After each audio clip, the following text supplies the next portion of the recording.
இன்னும் ஒவ்வொரு நாளும் நெருங்கி கொண்டே இருக்குது எலெக்ஷன் தேதி. அப்போ கொஞ்சம் நம்ம வேலையும் பார்க்கணும் தான். வேலையை விட்டுட்டு நம்ம கொஞ்சம் அரசியலும் பார்த்தோம்னா தான் ஓட்டு வாங்க. திடீர்னு எலெக்ஷன் அப்போ 2 நாளுங்கும் போது ஓட்டு போடணும்னா யாரும் போட மாட்டாங்க. இப்பொழுது இப்போ ஆட்சி மாற்றத்தை மாற்றணும், அது எதுக்காக நான் மாற்றணும், என்ன நடக்கும், தலைமை வந்தால் என்ன திட்டங்களாக அறிவிச்சுக்கிறாரு, எல்லாம் வயசானவங்களுக்கு தெரியாது. கரெக்டாக சொல்லி அது மட்டும் தான் தெரியும். அது என்ன பண்ணுவாங்க, எனக்கு தெரியாது, நம்ம சொன்னால் கேட்க மாட்டாங்க. அவங்க வீட்டில் அவங்க சொன்னால் கேட்பாங்க.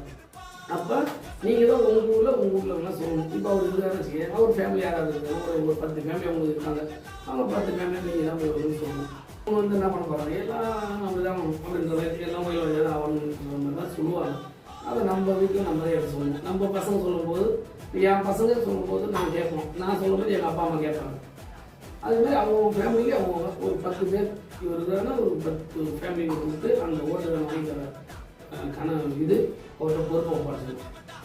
ஒரு பூத்துக்கு 5 பேர். இப்போ உங்களில் 2 பூத்து, இதில் ஒரு பூத்துக்கு 6 பேர், இதில் ஒரு 6 பேர், ஒரு 6 பேர் 12 பேர் ஆச்சா. கிளையில் வந்து ஒரு 15 பேர் இருக்காங்க. 15 ஒரு 12 27 பேர் ஆகிட்டாங்களா. அப்புறம் ஒன்றியத்தில் 2 பேர் இருக்காங்க, இவங்க ஒன்று கௌரி ஒன்று இருக்காங்க, 29 பேர் ஆகிட்டாங்க. அது அணியில் போட்டோம்னா அது ஒரு 5 4